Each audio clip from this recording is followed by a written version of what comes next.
you are watching this video, you probably want to stop binge eating, and you might have tried a bunch of ways to stop before, and you have failed a bunch of times, and you are like running out of hope. You think that it's impossible to stop, and that you are going to binge it for life. But today, I want to give you a ray of hope. I want to give you a method to stop binge eating that can actually work if you stick to it. So that you stop feeling ashamed, you stop feeling alone and helpless. And this is coming from someone who has actually struggled with binge eating. I struggled with binge eating for years, like years. Sometimes I would eat food until my stomach starts to hurt. Sometimes I would eat knowing that I should not be eating this, but I just felt powerless, like I didn't have the strength to overcome it. And that sucked. And imagine struggling with that for years. That's what I went through. But today I want to make that journey faster for you. I'm going to save you so much time. I'm going to just give you the methods that work. So without further ado, let's get into the video. Here's what you're going to learn.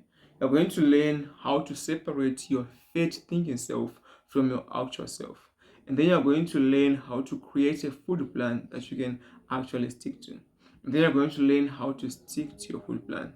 And then finally, I'm going to teach you what to do if, as a human, you make a mistake and you fall off the food plan. I'm going to explain to you a weird, very, very weird concept. And if you understand this concept when you just accept that it exists, it's going to really help you. And what I'm going to tell you, trust me, it's crazy. Like, it's going to seem crazy, but just listen to it.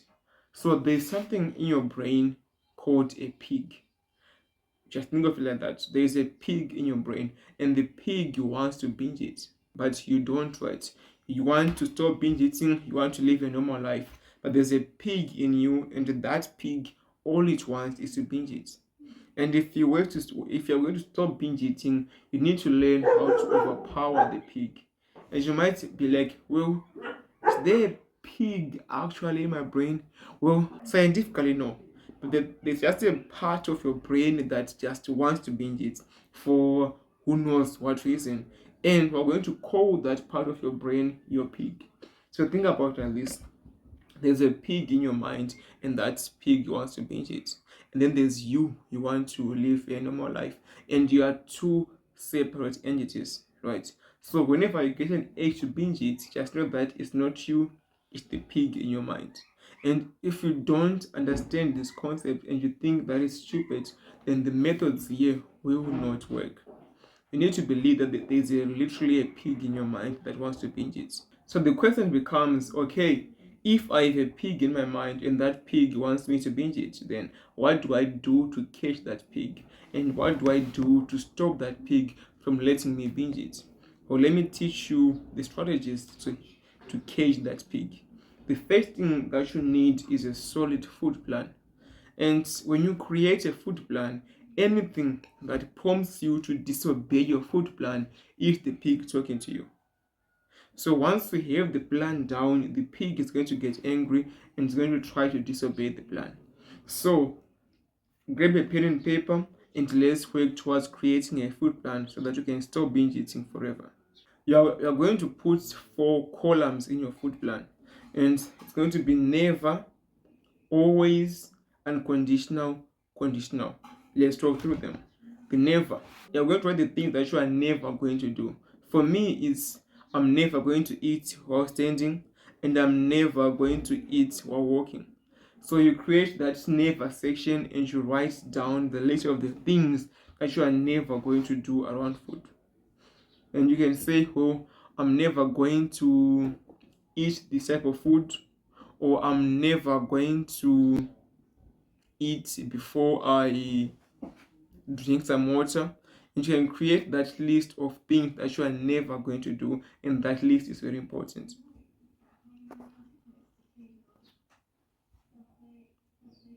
The next part is the always.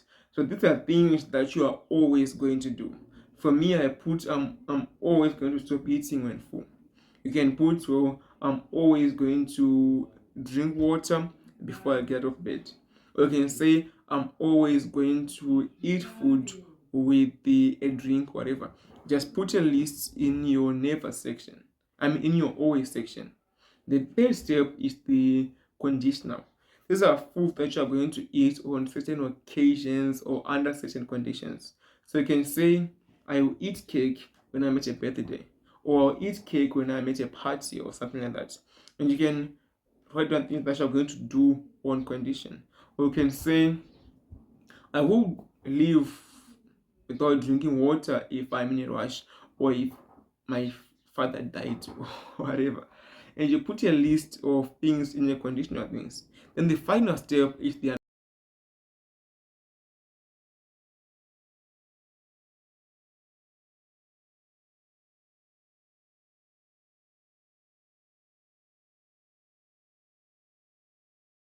and so your next step is to commit that food plan 100%.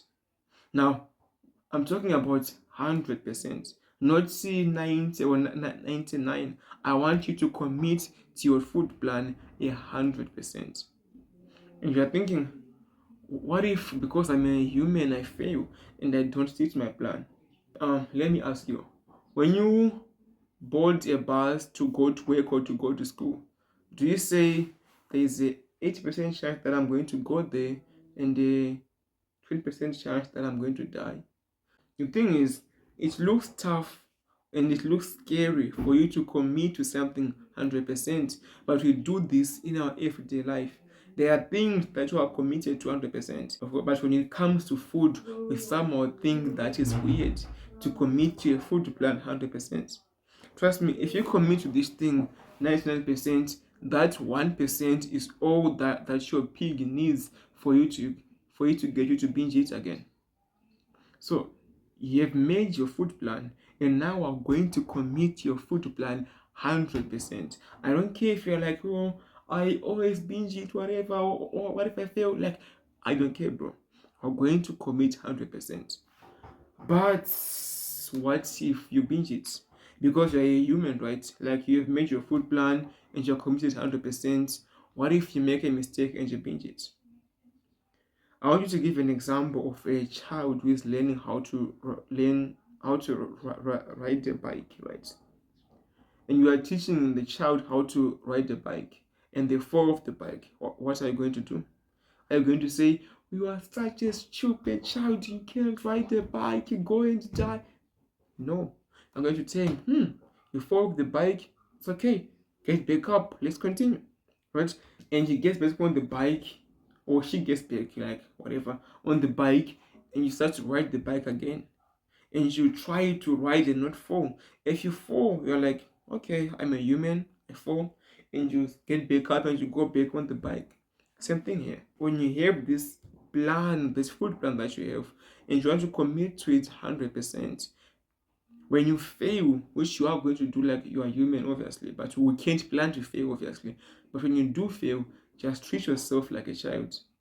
You get back up and you go back on the bike and you continue. So you fail, go back on the plan and you continue. Simple like that. If you want me to help you one-on-one, then I'm also going to link my community below. I'm going to help you one-on-one and help you to stop binge eating. In return, of course, I'm going to ask you for a testimonial